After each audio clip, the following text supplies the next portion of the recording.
president defending Republicans' performance in the midterms. Exclusive interview on Sunday. Fox News Sunday with Chris Wallace. He said this. I won the Senate, and that's historic, too. Because if you look at presidents in the White House, it's almost never happened where you won a seat. We now have 53 as opposed to 51. And we have 53 great senators in the U.S. Senate. Number two, I wasn't on the ballot. Well, wait, you kept saying. I said, look at me. I said, look at me. Pretend I'm on the ballot. But I have people, and you see the polls, how good they are. I have people that won't vote unless I'm on the ballot, okay? Good interview with Chris Wallace on Sunday. Kellyanne Conway picks it up on a Monday. Senior counsel to the president. How you doing, Kellyanne? And welcome back here from the North Lawn there. I want to start in Florida. How does the White House view these victories for Senate and governor? This is truly joyful and triumphant since we're in the holiday season, and the president made a big difference. I think that Governor Scott and Congressman DeSantis ran excellent campaigns, but this president getting in there several times in those last 6-7 days really made the difference. And also him encouraging them not to bail on their clear victories. You had Andrew Gillum not once but twice now concede to Governor Scott, to Ron DeSantis for governorship. They clearly won, and I think that people got another view of somebody like Brenda Snipes and her shenanigans, and that should be the first order of business for Governor DeSantis to really look at who's running these counties and this electoral process. Also, let me just say that the last time Senator Nelson ran for Senate 6 years ago, he won by 1.1 million votes, a 1 million vote plus margin. This time he lost. The people of Florida clearly don't want him to be the senator. He's been unremarkable. He should be credited for his service, but in the last few years he's been sort of unremarkable in his Senate record, and also he voted against Kavanaugh. Got it. Just move out of Florida. What is your message for these suburban women who turned away from the Republican Party this past term? How do you win them back, Kellyanne? Well, some did, not all did. And frankly, I don't like stereotyping people according to their gender or their race or where they live. But I think we always are looking for ways to expand the number of voters who like free markets and freedom, who want peace and prosperity, which this president has delivered. And I believe as time marches on, people will realize that if you try to roll back this huge economic boom, we have unprecedented unemployment numbers and growth numbers and optimism and confidence numbers from consumers, from manufacturers, from small business owners and aspiring small business owners. We can't go backwards. We literally cannot afford for people to have less of their hard-earned money, to have less job security and job availability, job mobility that we have because of this president's financial stewardship. That's a very clear nexus, and I think it showed in races like those in Florida, in the third most populous state with 21 million Floridians going to the polls and saying, we want to keep this peace and prosperity going. The suburban women also, I would note for you something very curious that didn't happen in the messaging from the left this time. They didn't talk that much about abortion. They didn't talk that much about guns.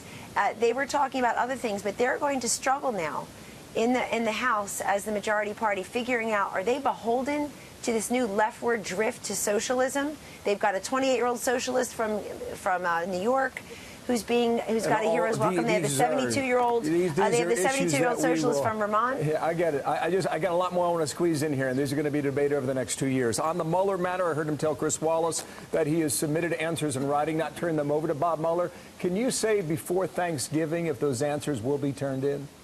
I'll leave that to the president as outside counsel, Bill. I cannot comment on the timing, but I want to repeat for your viewers that this president and those around him have been completely compliant with every request. 1.4 million pieces of paper, folks, think about that. 1.4 million pieces of paper have been produced. 33 people or so, we read in the paper, have either been interviewed or asked for information and have complied. And that includes the President of the United States, who from the beginning has said there was no Russia collusion. I assure you there wasn't at the highest levels of the campaign. If other people were doing shenanigans, trying to make themselves important, or didn't have enough faith in Donald J. Trump that he can get the job done and beat Hillary Clinton on his own, which he did, he and Governor Pence did, to get elected. Those of us at the highest echelons of the campaign weren't talking to Russia. Or maybe they don't. On the media, we heard about new rules that will be set up. They're not yet made public, but here was the answer given to Chris Wallace from yesterday. Give our viewers a chance to hear this now. We have to create rules and regulations for conduct, et cetera, et cetera. We're doing that. We're going to write them up right now. It's not a big deal. Nobody believes in the First Amendment more than I do. And if I think somebody's acting out of sorts, I will leave. I'll say, thank you very much, everybody. I appreciate you coming, and I'll leave. And those reporters will not be too friendly to whoever it is that's acting up. So do we know what the new rules are, Kellyanne? They're in process, and look, the judge's opinion had to do with the Fifth Amendment process, the due process. It did not have to do with the First Amendment. You don't have a First Amendment right to be in the White House. Once you are allowed in, of course, then there needs to be a process. So that's exactly what the press shop is working on. But what the president said is incredibly instructive, Bill. He is saying that if somebody ruins it for everyone else, if the president had walked away early in that press conference, which is when the exchange occurred, then he would not have answered 68 questions from 35 reporters, which is exactly what he did. He is the most transparent, accessible president in our lifetime, if not ever. He's willing to stand there. He's willing to gaggle. He's willing to give all these interviews. He's willing to stand on the South Lawn. He's willing to have talk during a pool spray about policy.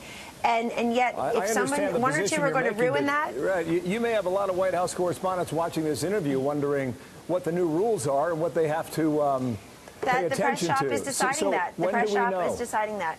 I think you'll hear that in the next few days or few weeks. I'll leave that to them. But in the meantime, here we are. What are the bounds then by which those reporters need to operate when those new rules Well, the president has made clear that he believes that when you come to the White House, and I agree, you should show respect for the presidency. You should show respect and decorum for the White House. And some do and some do not. But I would also point out that the particular outlet in question has 50 White House passes, I'm told. Around 50 White House passes. They clearly have continued to be a 24/7 outlet without that reporter at work for those few days or so, and they continue to be fairly anti-Trump most of the time. Tune in sometime if you can stand the venom and the poison. I try to go on there and state the president's case when I feel like it's suitable. I'm invited there pretty often. You said in the coming days or even a couple weeks, so I'll wait in the White House to give us that guidance. In the meantime, is that reporter allowed back in the White House? Because I was given a note about an hour ago that the White House made a, quote, preliminary decision to suspend a hard pass for Jim Acosta yet again. Are you fighting this? I am not aware of that. I am not aware of anything happening in the last hour, and I would have to talk to the press shop about that. But okay, so obviously it was reinstated. He came here. I got it. Is he allowed access to the White House today? I don't know. I don't know that answer. I've got somebody from the press shop standing right here. I don't know that answer. But I want to broaden the conversation out to the White House press corps and freedom of the press. The president is absolutely right when he says nobody likes the First Amendment more than him. He's so accessible. He's always giving the answers. He sends us out here to talk about that.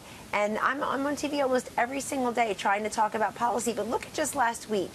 All the coverage, Bill, was about who works here, not the work that is done by the people who work here. Are we not interested in policy? Are we not interested in what goes on here and the many different things that happen through the cabinet rather than just who's in the cabinet or who's up or who's down?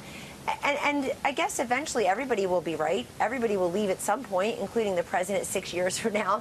But isn't there just the least bit of shame? Isn't the least bit of shame that the headlines and the Twitter explodes about palace intrigue? It's really silly. Anytime you want to talk policy, again, you're invited to come back here and discuss Well, thank you. Kellyanne, thank you so much for your time today. Kellyanne Conway for the North Lawn. Have a great week and a great Thanksgiving.